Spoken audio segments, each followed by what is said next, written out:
Hey everyone, welcome back for another deep dive. It's great to be back. So, have you ever been in a situation where you need help Oh, and yeah. yeah, especially in English. All the time. Right. It can be so tricky and you're like, "Oh, I don't want to mess this up." Especially when you're still learning. Exactly. So today we're going to dissect this whole asking for help thing. Sounds good. We found this awesome episode of English Made Easy with Erica and Marco. Oh, I love those two. Me too. And Yeah. they had some seriously good tips. Yeah, they're always so practical. Right. Like stuff you can actually use. Exactly. So one thing that really struck me was how they talked about the fear. Uh-huh. You know, that feeling of, will I sound stupid? Or will people understand me? Oh, totally. I used to feel that way all the time. And they were like, it's okay. Everyone feels that way sometimes. Even native speakers. Yeah. They even admitted to messing up their own language sometimes. Which is kind of comforting. Right. It makes you feel like, okay, I'm not alone in this. For sure. And they really emphasize the importance of just trying. Like, even if you make a mistake, it's better than not saying anything at all. Definitely. And you know what else they said?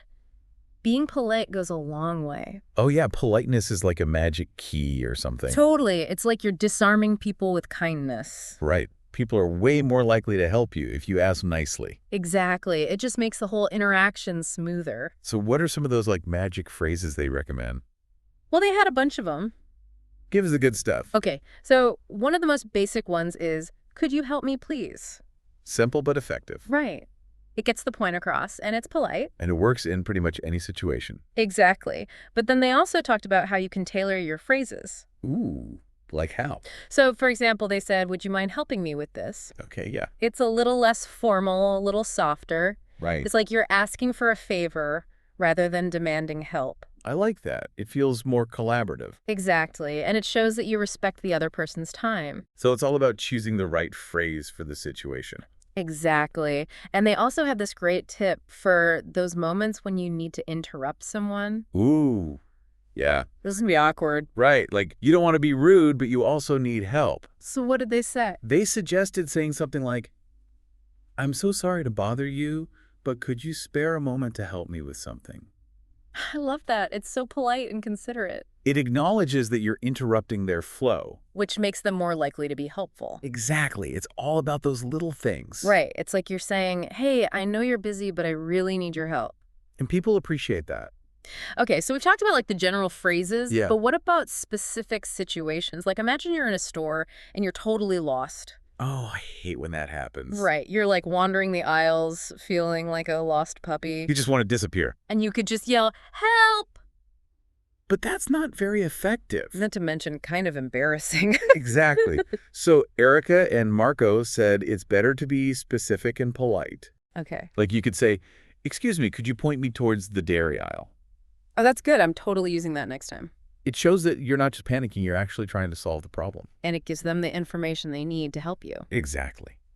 And speaking of specific situations, they also did this great role play for a restaurant scenario. Oh, yeah, I remember that one. It was so relatable. We've all been there, right? Staring at a menu like, what is this? Totally. Yeah. And they talked about how important it is to ask open-ended questions. Like what? Like, instead of just saying, what is this dish? Which would get you a very short answer. Right. Like, it's chicken. Yeah, not very helpful. So they suggested saying something like, could you explain what this dish is? Ooh, I like that. It encourages the waiter to actually explain the dish. And you get more information that way. Exactly. And it shows that you're interested in learning more about the food. Which is always a good thing. Right. You want to come across as curious and polite, not demanding or accusatory. So it's all about finding that balance. Exactly. And they also stressed the importance of body language and tone of voice. Oh yeah, those are huge. Even if you have the perfect phrase. If you're scowling and pointing fingers. Yeah, it's not going to work. It's all about the whole package words, tone, a friendly smile. Exactly. It all contributes to the overall message. Okay, so we've talked about stores and restaurants. But what about when you need help in a professional setting? Ooh, that's a different ball game. Right. It feels trickier. You want to be professional, but you also need help. So how do you strike that balance? Well, Erica and Marco had some great suggestions for that too. Tell me everything.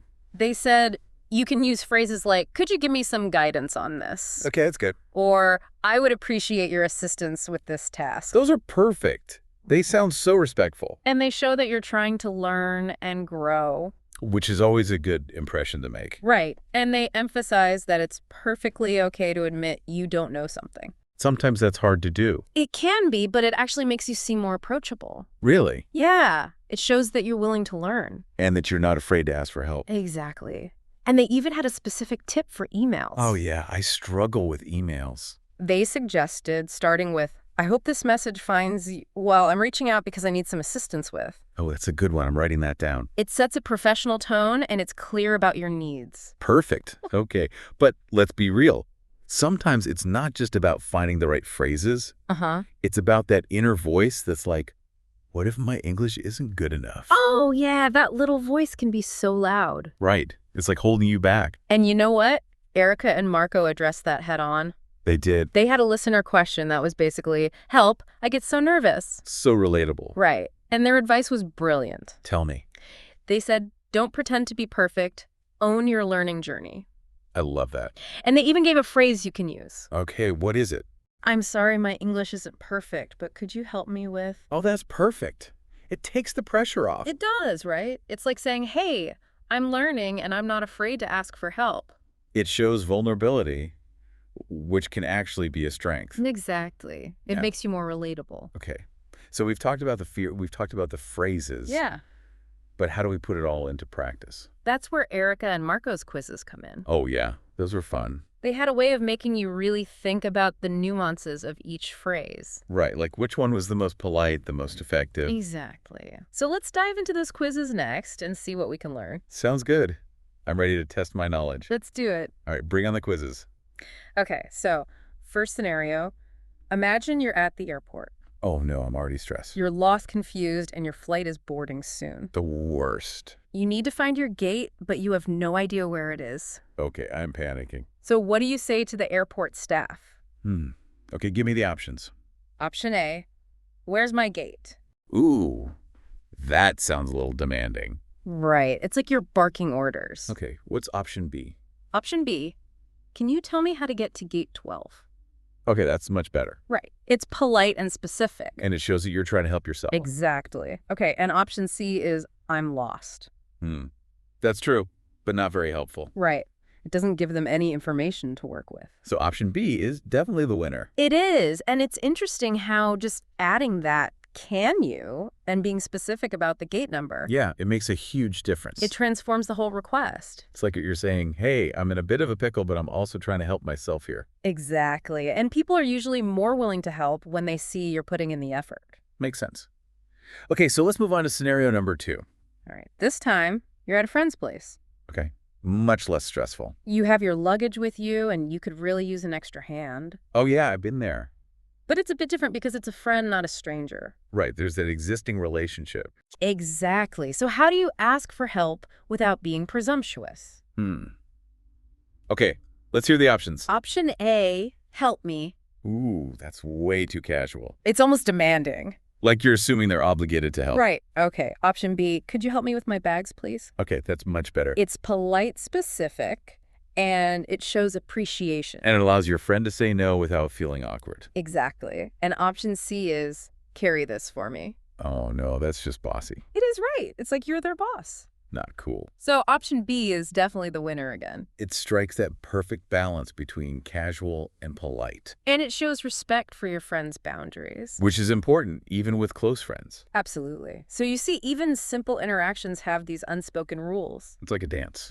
Exactly. And the more you understand those rules, The smoother the dance will be. and the more successful your interactions will be.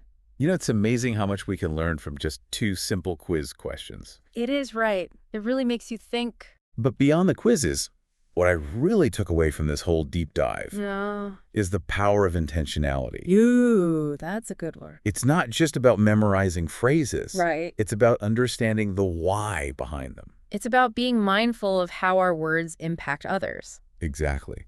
And using them to build connections, not barriers. Because ultimately, language is about more than just getting our needs met. It's about creating positive interactions. And that starts with choosing our words thoughtfully and respectfully. So true.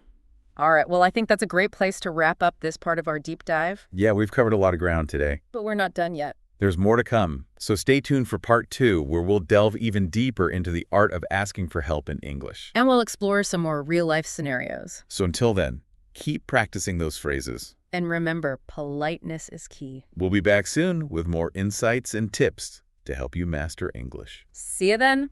But for now, Okay, so those quizzes were pretty eye-opening, right? yeah, they really make you think about like what you would actually say in those situations. And how those little words can make a big difference. So let's break down that airport scenario a little more. All right, so you're lost. Totally lost. Confused. And my flight is boarding soon. Yeah, you're stressed. Definitely stressed. So you see an airport staff member, Okay. and you need to get to gate 12. Day 12, all right. So remember the options they gave us? Yeah, I think so. Okay, so option A was, where's my gate? Ooh.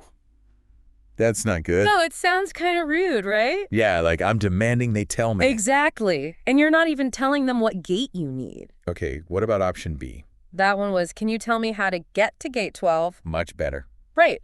It's polite, And specific. and it shows that you're trying to be helpful. Like I'm not just expecting them to do all the work. Exactly. Okay, and option C was, I'm lost. That's kind of true. It is, but it doesn't really help them help you. Right, they need more information. Exactly. So option B is the clear winner. It is. It just sounds so much nicer. And it's more likely to get you the help you need. Okay, so what about that luggage scenario? All right, so this time you're at a friend's place. Okay. You've got your luggage, A lot of luggage. and you could really use a hand. Yeah, my arms are getting tired just thinking about it. So how do you ask your friend for help? That's a good question. It's different from asking a stranger. Right, because you have that existing relationship. Exactly. So you don't want to sound too formal. But you also don't want to be presumptuous. Exactly. So let's look at the options. All right, shoot. Option A was help me. Way too casual. It's like you're commanding them. Not a good look. Okay, what about option B? Could you help me with my bags, please? That's perfect. It's polite, Specific. and it shows appreciation. Yeah, like I'm acknowledging that I'm asking a favor. Exactly. And option C was carry this for me. That's a no-go. Way too bossy. Like I'm their servant or something. Exactly. So option B is the winner, once again, It strikes that perfect balance. between friendly and respectful. I'm sensing a pattern here. There definitely is a pattern. It's all about being polite and specific. And recognizing that even with friends. You need to respect their boundaries. Exactly. You're asking for help, not demanding it. You know what I'm realizing? What's that? These quizzes aren't just about learning English. Oh, they're about so much more than that. They're about learning how to interact with people. In a way that's respectful and considerate. And that's a skill that goes way beyond language. It does, right? It's about building relationships. And creating positive interactions. Exactly. It's about being a good human. I love that. Yeah. So what are some of the key takeaways from this whole deep dive? Well, I think the biggest one is the importance of politeness. Oh yeah, for sure. It's like a magic key that unlocks people's willingness to help. I'm totally going to start using the word magic key more often. It's a good one. And along with politeness, Clarity is key. yes, be specific about what you need. Don't be afraid to ask questions. And don't assume people can read your mind. Because they can't. No, they can't. And lastly, Confidence. yes, believe in yourself and your ability to communicate. Even if you make mistakes. It's all part of the learning process. Exactly. Nobody's perfect. And that's okay. So embrace the journey. And keep practicing. Because the more you practice, The more confident you'll become. and the more successful you'll be at asking for help in English. And in life in general. So true. Now, as we move towards the final part of our deep dive, Ooh, exciting. I want to leave you with this thought. Hit me with it. Think about all the situations where you might need to ask for help in English. Okay. Picture yourself in those scenarios. Like I'm there. How can you use what we've discussed today to make those interactions smoother, more confident, more successful? Ooh, that's a good challenge. It is. It's like a mental rehearsal. Exactly. Like you're practicing those phrases in your head. And visualizing yourself in those situations. And the more you practice. The more natural it will become.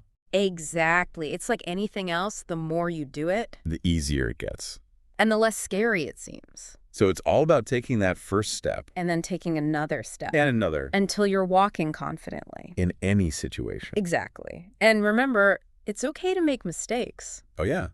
Mistakes are part of the process. They are. They're how we learn and grow. So don't let the fear of making mistakes hold you back. Because everyone makes mistakes. Even native speakers. Even experts. Even us. Exactly. We're all human. And we're all learning. And so it makes it so exciting. It is, right? It's like we're all on this journey together. And we can help each other along the way.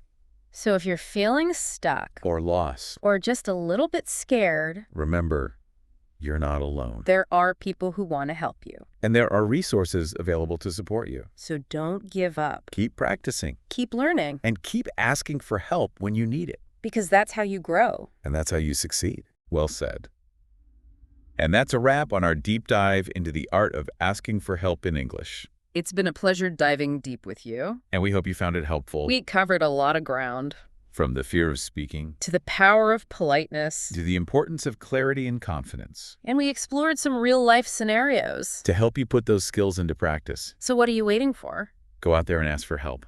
You got this. We believe in you. And remember, we're always here to support you on your English learning journey. Until next time, happy learning.